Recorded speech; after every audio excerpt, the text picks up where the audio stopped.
Ethan Clarke had never been one for wild tales.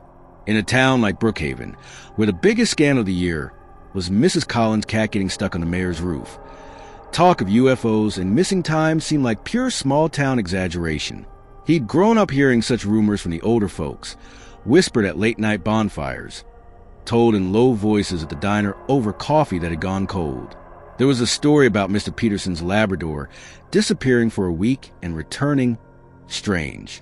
The dog had been skittish, as if it recognized everyone but no longer understood them. Then there was the one about the high school janitor, who swore he'd seen a light in the sky over the football field. A light that left a circle in the grass that glowed faintly for days. Ethan had laughed those stories off. He was a realist. Things had explanations, even if people didn't have the patience to find them. It was the evening of August 14th when the ordinary broke. The day had been warm and humid, the kind of summer heat that seemed to cling to your skin even after the sun dipped below the horizon. The small two-story house where Ethan lived with his parents sat at the edge of town, the last on a narrow street bordered by thick woods. It was the kind of place where the nights were quiet, too quiet for someone used to city sounds. Inside, the air was cool from the humming window unit in his room. He sat cross-legged on his bed, a faint glow from his phone casting shadows across his face. His parents, Greg and Lisa Clarke, had gone to bed hours earlier after watching their usual crime drama reruns. Ethan scrolled absent-mindedly through videos, a half-empty can of soda on the nightstand beside him. That was when it happened. The first flash. It was quick, barely a pulse of light, but enough to make him pause. The glow rippled across his wall like a reflection from water, except his blinds were drawn, and there was no water in sight. His first thought was a car passing by. But their street was deserted this late, and the crunch of tires on gravel would have reached him easily in the quiet. Then came the second flash. This one lingered.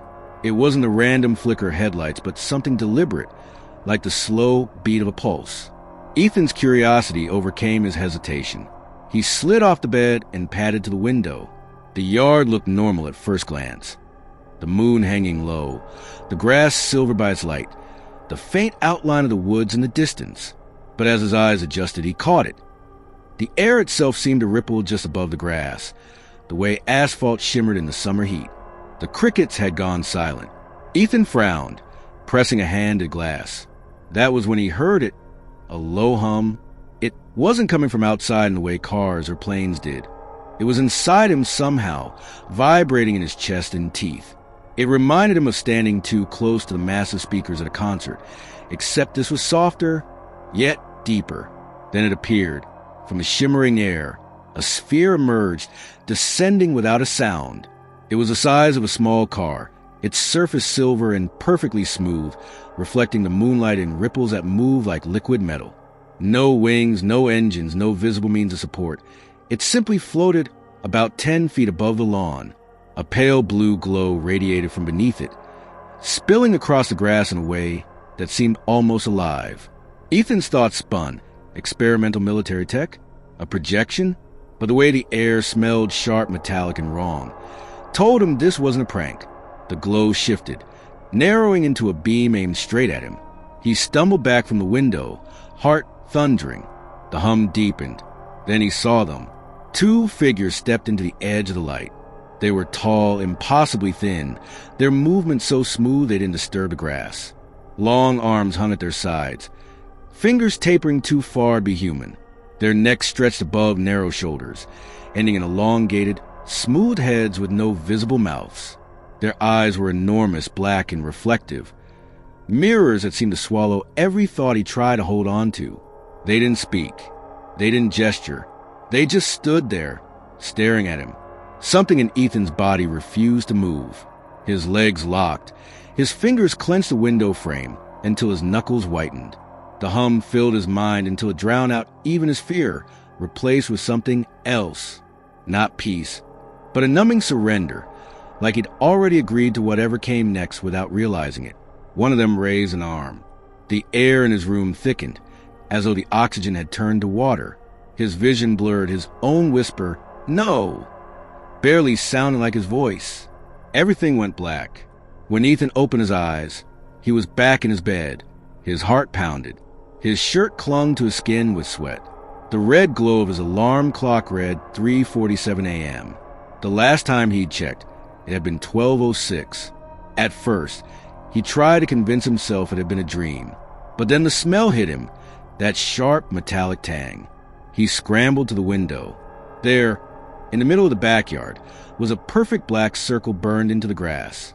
It was about 15 feet across, the edges crisp as if cut with a blade. His stomach turned to ice. On his phone, in the photo gallery, was a picture he didn't remember taking. It showed the view from his bedroom window.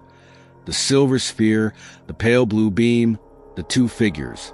The next day, morning sunlight spilled across the kitchen table as Ethan sat staring at his untouched cereal.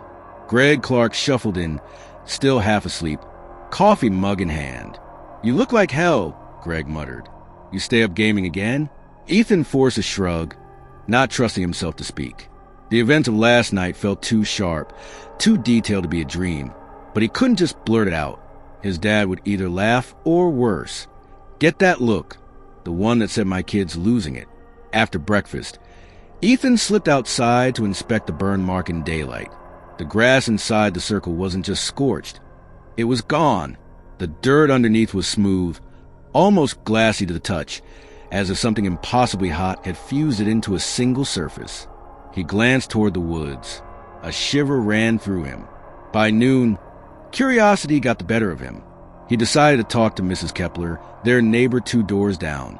She was out in her garden, wearing her trademark wide-brimmed hat. When he cautiously mentioned strange lights, her face went pale. "I saw them," she admitted quietly. "Weeks ago. Lost 3 hours that night.